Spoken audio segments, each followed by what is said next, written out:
Hello, this is Arsene Wenger and you are listening to Highbury Heels.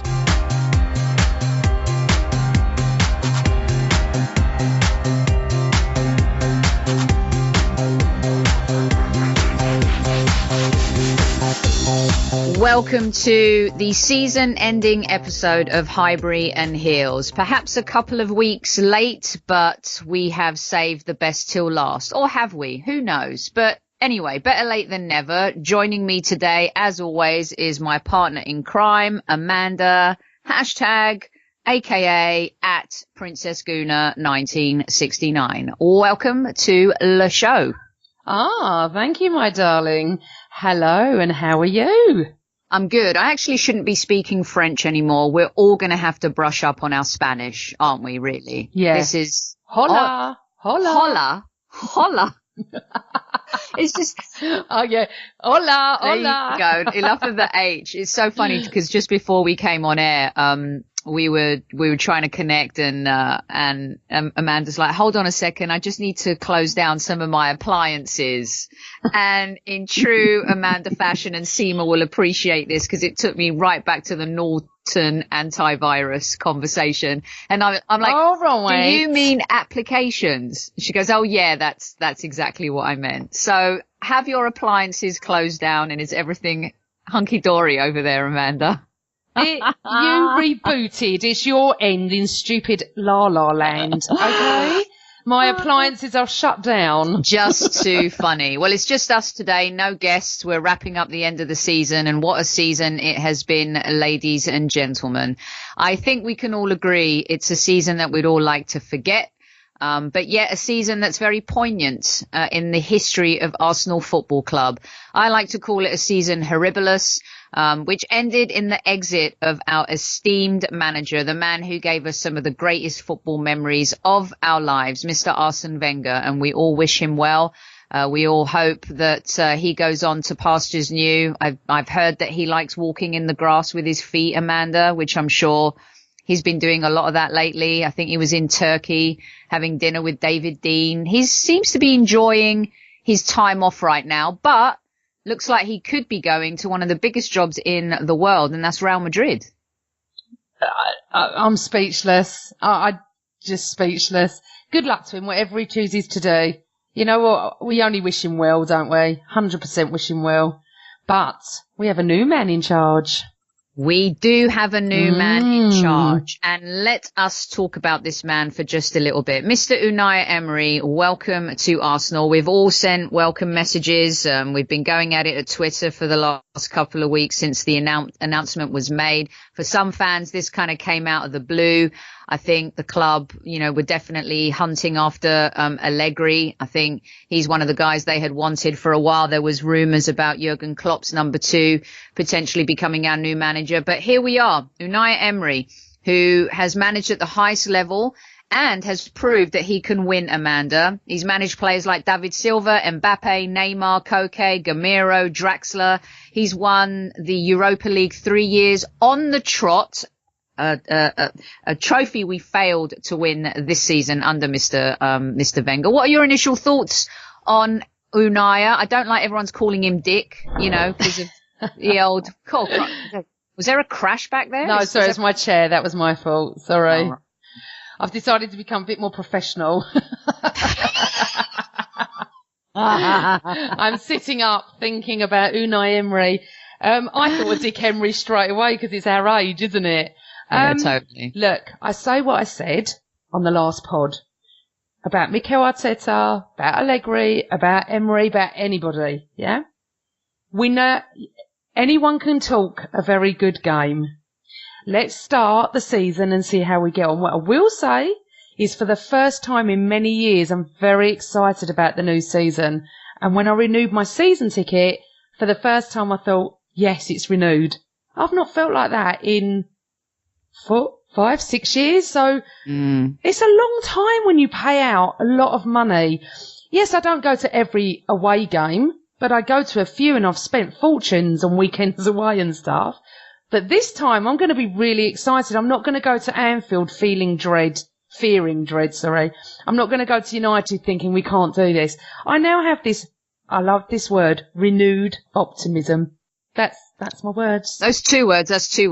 I know. Renewed optimism. Those were two. But I completely agree with you. And here's the scoop. So, we talk about where we've been as a club. And I think right now for all of us, we all want to start looking in the rearview mirror. Remember my little famous quote I shared with you last week? I only use the rearview mirror to check my lipstick. Yeah. And I think that every Arsenal fan should be looking in the rearview mirror. We had some great times under Wenger and we'll always appreciate him. But how exciting is this? And when you look around now and you see kind of the wheels are coming off at Chelsea with all this stuff going on with Abramovich, the new stadium, money, the manager. You look at what's going on at Liverpool, right? They're going to be stronger next season. They've already bought, I think it's Fabinho, and they've got Keita coming in. They've already strengthened, okay, and they've reached the Champions League final, so they're a team on the rise. You look at Manchester United, who are they going to be next year? We don't quite know. They've lost their identity. Even though they finished second, I think we'd all agree they're still a shadow of the Manchester United that we knew them to be. Tottenham, there've been question marks against Pochettino. Are Real Madrid going to be able to lure him? I think we've known and seen through all the rumours with Arsenal, Amanda, over the last few months that whatever the media says isn't the truth, and there's always two sides to every story, and then there's the truth. Yeah. So I feel like we've made our change at a time where a couple of clubs are in strong positions like City and Liverpool. I think Chelsea, United, we don't know how Spurs are going to be going into their new stadium. We don't know if they're going to be able to keep their new manager. I think they will. And I think for us going into this season, it was so important that we made that change, that we created this new energy, especially with all the different things that are going on around us in the top six. Absolutely. I think what's going to be interesting is what he's going to do with some of our players that we don't feel have up to standard the last couple of years. It's very exciting, Soph. It is. I know other teams are kicking on with Liverpool have kicked on with obviously Keita coming in, but he was bought 6 months ago. He was. Fabinho last week, But at the end of the day, I don't worry about anyone else. This man has come in. He's talking a very, very, very good game. I like him. But as I said to everyone, talk to me in 6 months' time. We can't judge him on anything. We don't know who he's going to sign. We don't know if he's going to sign anyone. We need a goalkeeper. We need a defender. I don't think that's going to happen. I think now Petr Cech's been given the number 1 shirt. I don't think that's going to. I think he and Ospina are staying. We're a bit disappointing, to be honest with you, but no. Very. Was that official by the club, or was that rumours that he's been given number 1? I've seen it online. I don't know if I've seen anything official, but there was that article that went out, wasn't there, where there have been some number changes in the squad, which was kind of a little bit telling in terms of what might come to be. But your answers, your prayers have been answered somewhat, I think. We haven't seen anything official yet. As you said, you want to see them holding up the Arsenal shirt. But it looks like Emery's starting at the back, isn't he, with the couple of players that we've seen in the media, in the press, that we're close to signing. Well, he has to start at the back. It's just a joke, our defence. And he has to. And I'm sure he's watched us, and I'm sure he's spoken to many people in the game, and probably friends that he's got over and said, okay, I don't know what he said, but where do I start? And they're all going to say the defence. You don't need to start up front, do you? And midfield isn't too bad, but defence and goalkeeper, please. Koscielny continuously injured and for me has finished. Mustafi, well, it's like he's bipolar. Honestly, sometimes I think he's brilliant, and sometimes I think, how is he even a defender? I just can't work out with him. Bellerin, don't get me started on Bellerin. Bellerin 2 seasons ago was world class. I don't know what's happened. So I don't know if this is the Wenger effect, and we've got to give them time. Emery might want to look at the squad before he starts buying, which could be too late, obviously, if we go to January.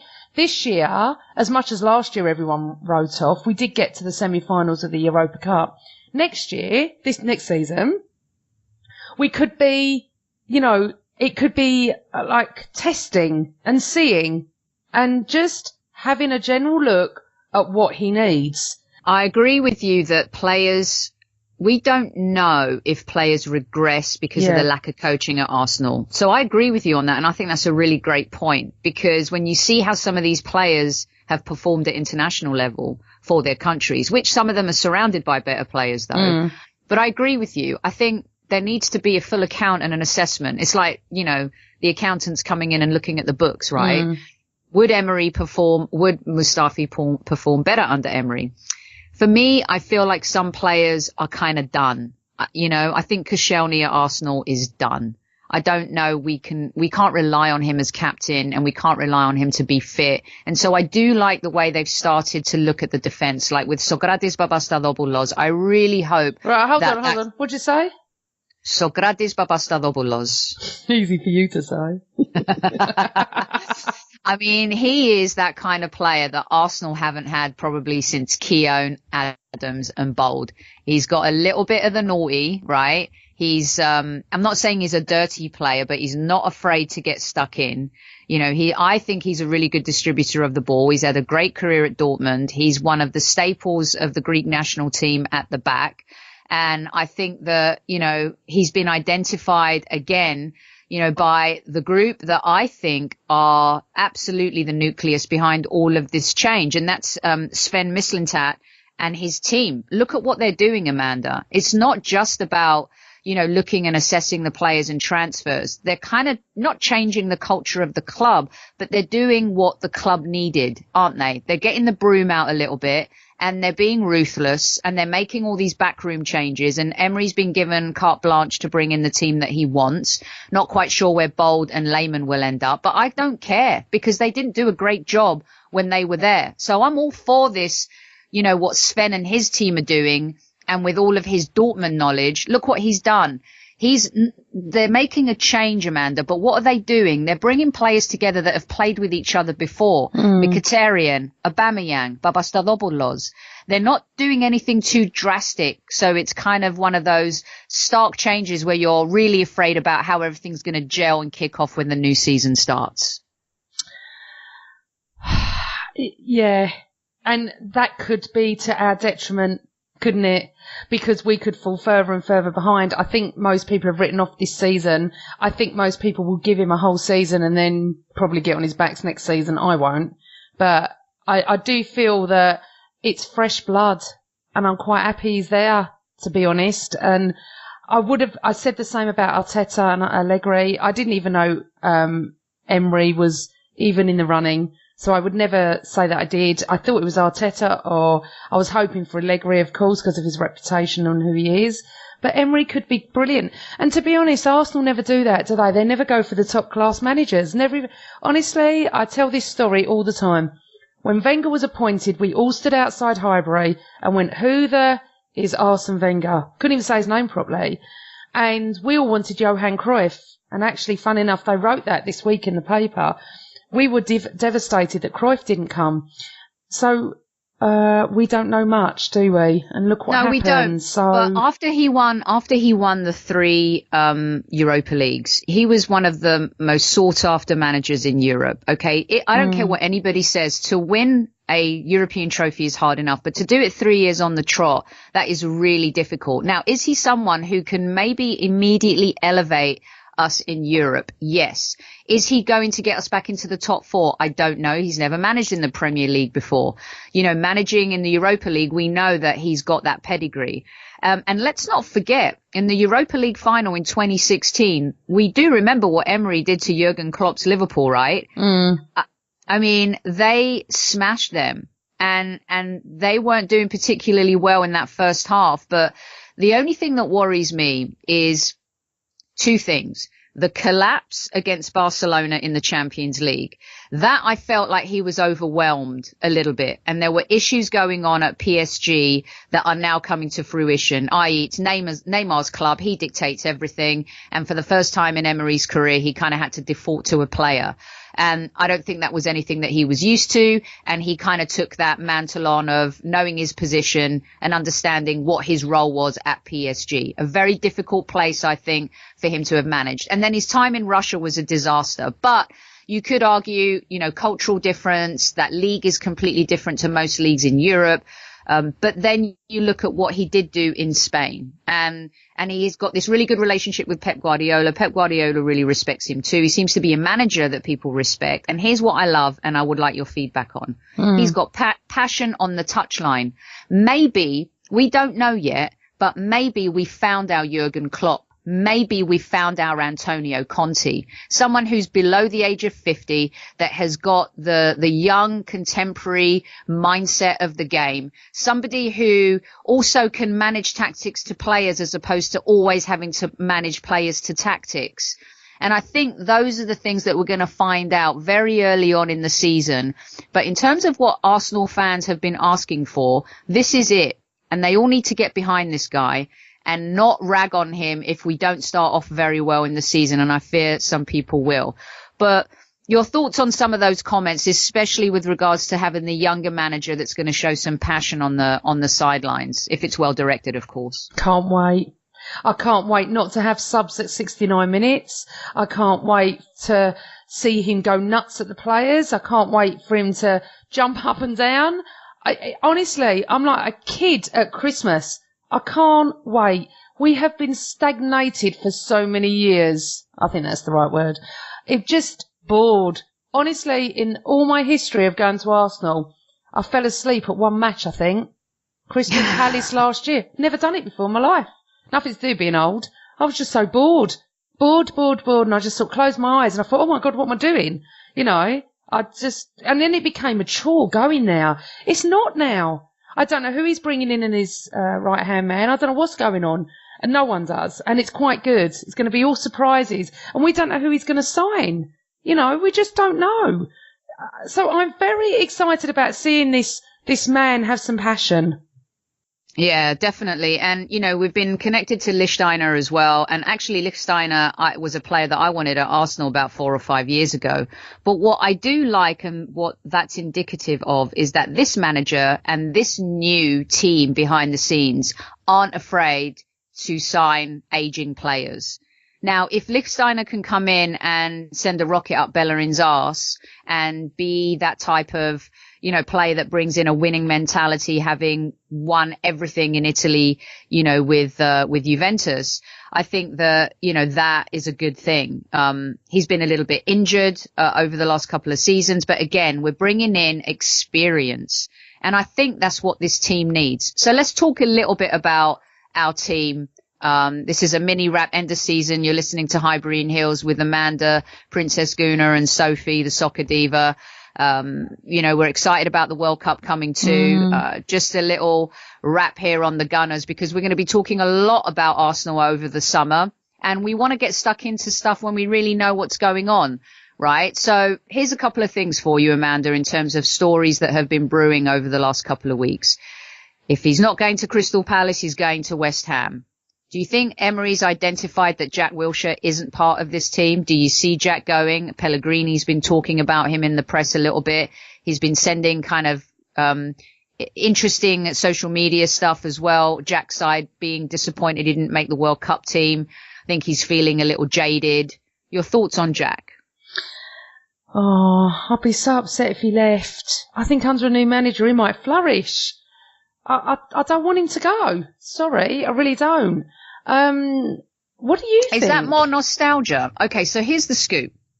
I think in the England game against Nigeria, right, in that second half yesterday, yeah, to me, I felt that was the perfect example. And there've been a lot of other pundits out there talking. Jason Cundy, a friend of the show, and also Andy Goldstein on the Sports Bar, they've been harsh on Arsenal. But when it comes to Jack in England, they're like, I'd have him in the team because there's no player in that England team that can pin a ball the way Jack can. And I felt like in that second half against Nigeria, Jack was exactly what England were missing. Someone who could take the ball, split the defence. You know, people talking about Dele Alli doing that. No, Dele Alli likes to run onto those balls and split the defences. You know what I mean? And I felt like he was justified in saying, I think I deserved my spot. And you could see it in that game. Now, as it stands with Jack and Arsenal, this was the first season we'd seen him in 3 or 4 seasons in terms of shining. And I think he did peter out in the last 2.5 months. I don't think he had a good end to the season as he did beginning middle. And I do think that maybe we're holding on to Jack because of nostalgia, because he's someone that is identifiable with the club. Other than Rambo, who else is left there for us to kind of cling on to with all that history? And I wonder if that is what we're looking at with Jack. And is that a good or bad thing to want him to stay there because of that nostalgia versus what he's got left in the tank? Yeah. I want Jack to stay. I do. I feel there's a place for him in our team. I feel that he could flourish, as I said, under Emery, under a new manager. He could get his mojo back, which he did get back most of the season. And I feel like, why not give him a chance? Why ship him out now? Ship him out in January if he's not doing any good. You've never been a Jack fan, though, have you? No, I have been a Jack fan. I just don't know if we really want to get to the next level. You know, I mean, even, oh, crikey. Hold on one second. Did you hear that? No. My phone just started playing clips and stuff like that. Sorry about that. Go on. Yeah, I think that when you look at our midfield, I think, you know, Granit Xhaka, he improved towards the end of last season. You got Rambo, who everyone's talking up about, you know, wanting to be the next captain, someone who's going to play week in, week out. And I think Rambo would be a good captain, and he would be, again, like that figurehead at the club that you can put your hat on and stuff like that. You know, we have been challenged in midfield, and we've been challenged because we haven't really even replaced Santi Cazorla.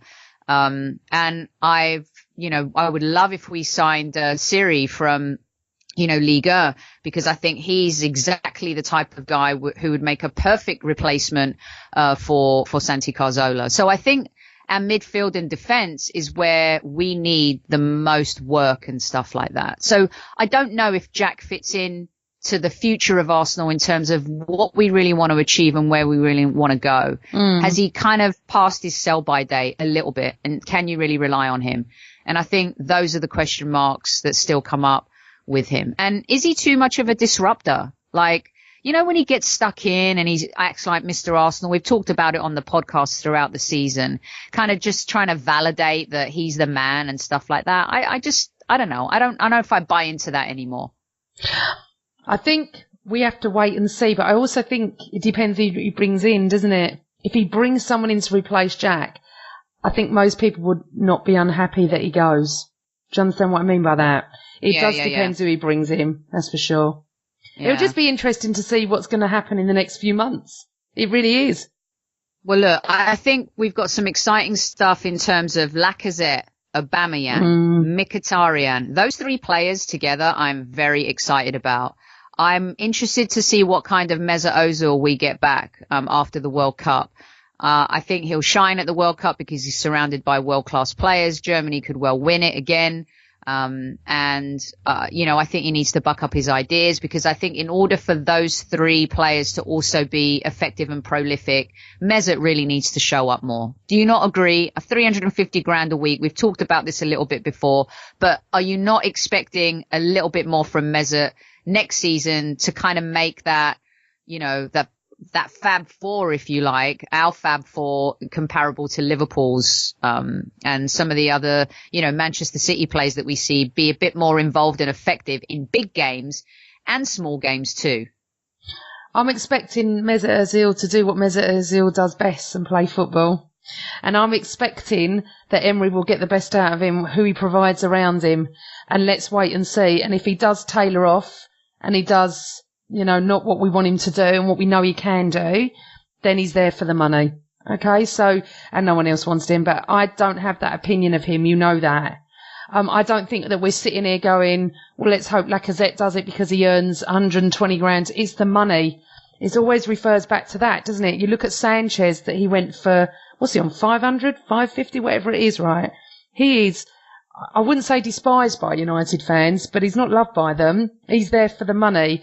Let's see if Ozil is as well. I mean, you know how I feel. I think we're just going to see everything different this season. I don't honestly think that day one we're going to sit there and we're going to see what we have seen. No, and I obviously a new manager is, I like to see teams take on the personality of their manager. Look at Liverpool with Klopp. Look at City with Pep Guardiola. Antonio Conte and Chelsea last season, not this season. They've had so many problems. Pochettino and Tottenham even. And I would like to see this Arsenal squad, take on Emery's personality. Listen, this guy, he doesn't mess about. He's a taskmaster in training. He also is known to mix it up in training, but he also likes to have fun.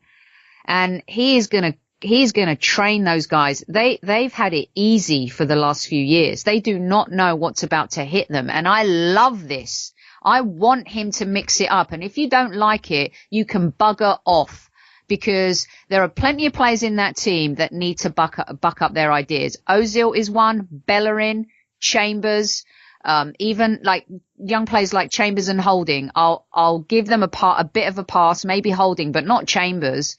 Okay. From Mustafi to Koscielny, Granit Xhaka, these are players that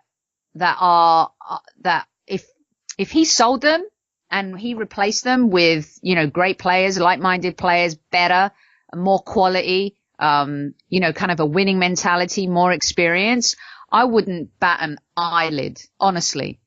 If I'm starting the Arsenal team next season, the players I'm keeping 100% are Mkhitaryan, Aubameyang, Lacazette, Monreal, however you want to pronounce him, and Rambo. Everyone else to me is replaceable. Okay.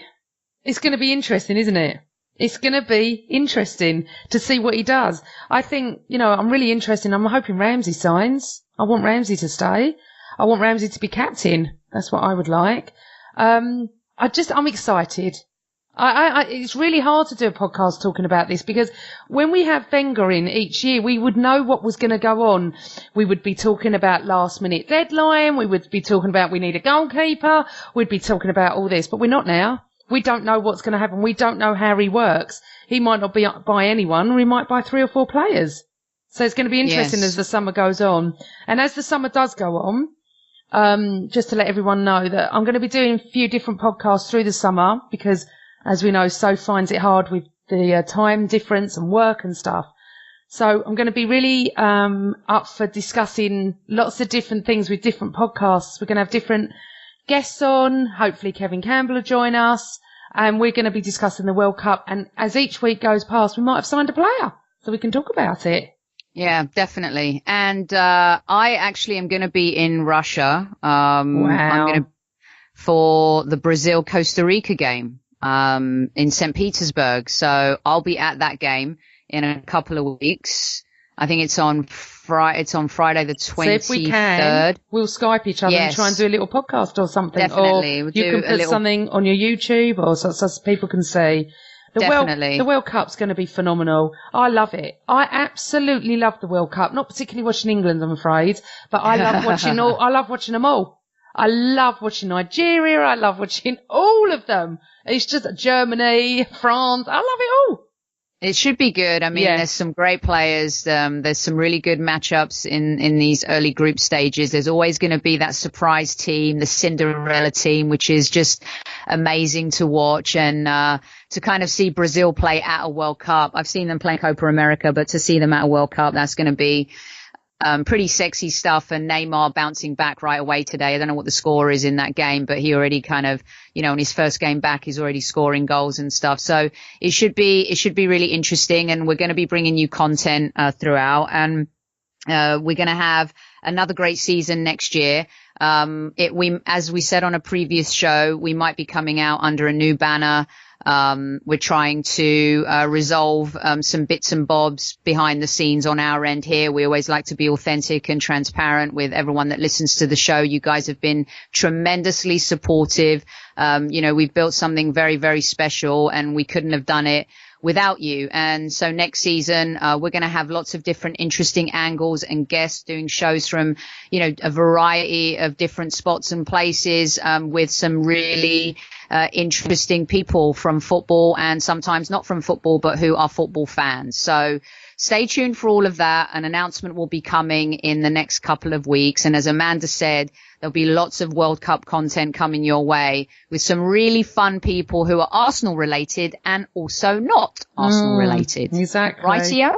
Isn't that right? We're going to have fans of different clubs on. I enjoyed doing that last year. It was good fun, wasn't it? And just getting different perspectives, because at the end of the day, we all love our own clubs. We all moan about our own clubs. We all praise our own clubs. And it's fascinating. None of us are any different, So I'd really love to get some League One fans on as well. Just different perspective. And, well done to Fulham for coming up. That's another away game for me, so I'm pleased about that. Pleased that I'll be able to go on the boat journey, as everyone calls it. I'm looking forward to that. So yeah, it'd be really good if anyone knows anyone that, is in League One or League Two, want to talk about their club. Just drop us a tweet. That would be brilliant. Yep, definitely. And of course, we're going to be joined by a fan of the week every other week too. We love to talk to people, whether they're season ticket holders, whether they get to go to the odd game, whether they're watching from a distance internationally, like one of our favourites, Demian. Or if you're Harry and you go to the game. Did Harry ever bring you your Flona? Did he ever bring you that? Is a disgrace. That little bugger. Honestly. Listen, Harry, get your shit together, buddy. What's going on? Harry is not getting my shout out this week. Who's getting your shout out this week? Well, my shout out this week, I did a tweet, actually. I did 2 tweets, because this is really important to me. I love women. And I hate women. Woo! Unfortunately, not in that way, but I love women. And I want women to be recognised and praised and pushed and supported and loved by other women. Why the hell other women bring other women down, I'll never know. So I did a tweet this week and included 10 women in the tweet, just 10 Gooner girls, also from other clubs that I talked to. And said, you know what, you get my shout. I never do shout outs, but you get my shout out. Then I did another 10 the next day, and there's probably at least another 10 I could do. Because I just think, life is hard enough. So why the hell we go up against our sisters, I'll never know. I was brought up with integrity and honesty and loyalty and everything else, and that's how I work. That's how I roll. So I love the women that back up other women. Proper sisters, as I call them, not ones that bring you down. So I would like my shout out to go to all the football ladies of the world, to be honest, that deserve a shout out from me. Well done, Amanda. Well said. Women supporting women. It's always a good thing. And tons of women in football, and we'll be talking to a lot of them next season as well. In the meantime, if you were to wrap up the 2017-2018 Arsenal season in 30 seconds. This is it. This is the last episode of the 2017-2018 season. What would you say? What would I say? I would say thank you, Arsene Wenger. Thank you for bringing me 10, 11 years of the best football I've ever seen in my whole life. Thank you for the players you brought us. Thank you for the double, the Invincibles, the League Championship, whatever you call them, Premier League. Thank you for all of it.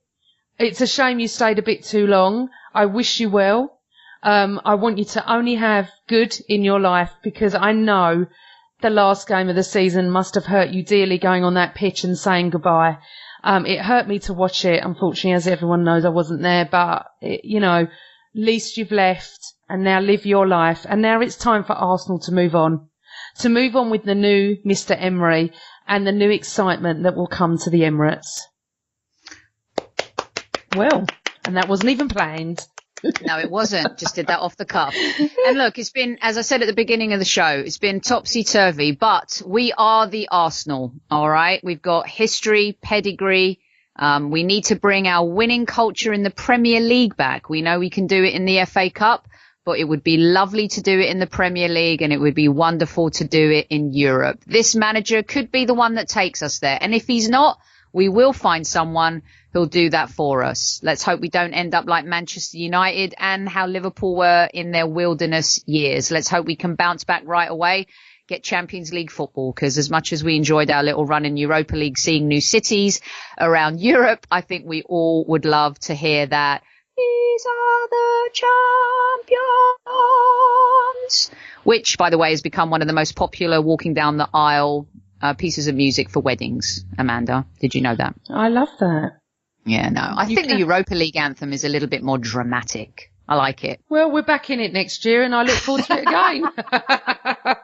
Well, look, it's been amazing. Thank you again to everybody who has guested on this show.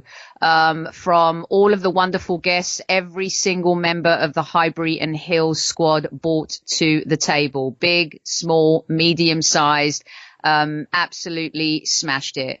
It's been quite the journey, and, you know, we've loved every second of it.